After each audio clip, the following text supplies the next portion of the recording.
This story happened when I was 18. That night my cousin called. She wanted me to come to her party that night. I declined and informed her I already had plans with my sister. She was really pushy and insisted I go. The conversation turned into an argument. I agreed but told her I'm leaving once it hit a certain time. I had one, maybe two Smirnoffs at most. I had my drink sitting on the fireplace. Someone sat next to me and it spilled. Later on in the night someone drunkenly stumbled into me and spilled their drink on me. It got to be around the time my sister should be getting out of work. So I called my mom and asked if she could come get me. When I got home I left right away. I walked to the bus stop to meet my sister. I waited like 15 minutes. When my sister arrived she scolded me for walking alone at night. We stopped at the liquor store near our house. The plan was to have a nice quaint girls' night in. We picked a few things from the liquor store and headed home. We didn't get far, maybe 20-something feet away from the liquor store. We heard a group of guys talking loudly. They were sitting behind the liquor store, which told us they were bums. The bums hung out there regularly. One of them started shouting out vulgar comments at us while we were walking. My sister got mad. I told her let's just ignore them and home, they're obviously drunk and being stupid. My sister started talking smack to the one who yelled the comments at us. All of a sudden the guy gets up and charges at my sister. He punched her in the back of the head. She flung forward, and the guy proceeded to punch her.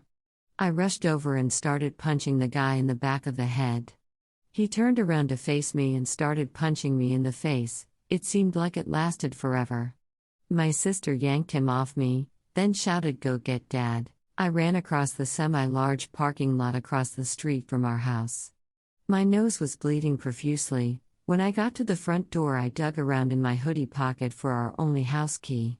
It wasn't in my pocket anymore. I started bawling, checking my other pockets in hopes I mistook the pocket they were in.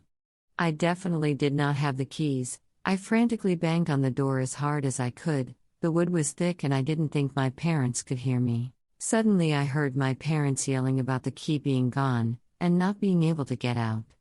I yelled back telling them I don't have the key anymore. Our front door had a keyed entry on both sides, so my parents couldn't get out through the front door.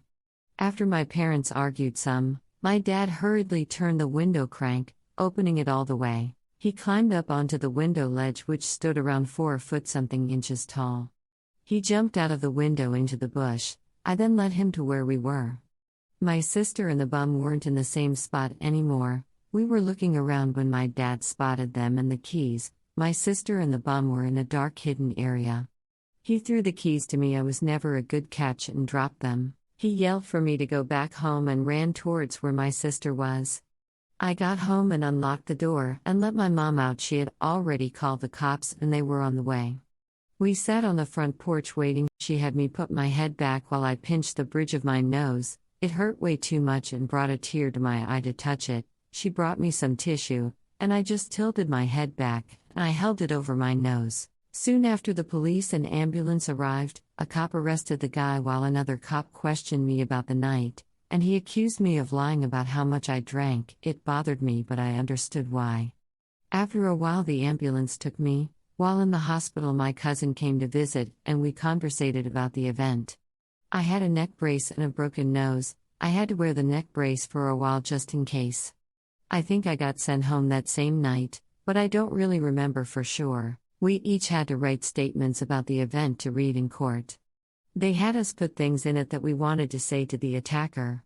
I don't remember what mine said or if I actually read it at the trial. The funny thing is the guy had the same last name as my boyfriend at the time, which wasn't a common name. I asked him if he had a in his family. He said he didn't. A few days later he called me saying his grandma had a brother with that name and he was known as a black sheep in their family. Apparently he beat his frail old mom who was in her 70s, and the family hasn't seen him since he was arrested. My boyfriend's grandma gave him a picture of his uncle to see if we recognized him. The event was in a newspaper and had the guy's picture in the ad. My family compared the picture in the article to the one my boyfriend gave me. It was definitely a match. This started as a simple thing, but it turned out to be one of the craziest things that has happened in my life so far. But the craziest thing of all is the fact my boyfriend was abusive and happened to be related to our attacker. The whole thing got me wondering if abuse was something that can be passed down from generation to generation? And if so, can the cycle be stopped?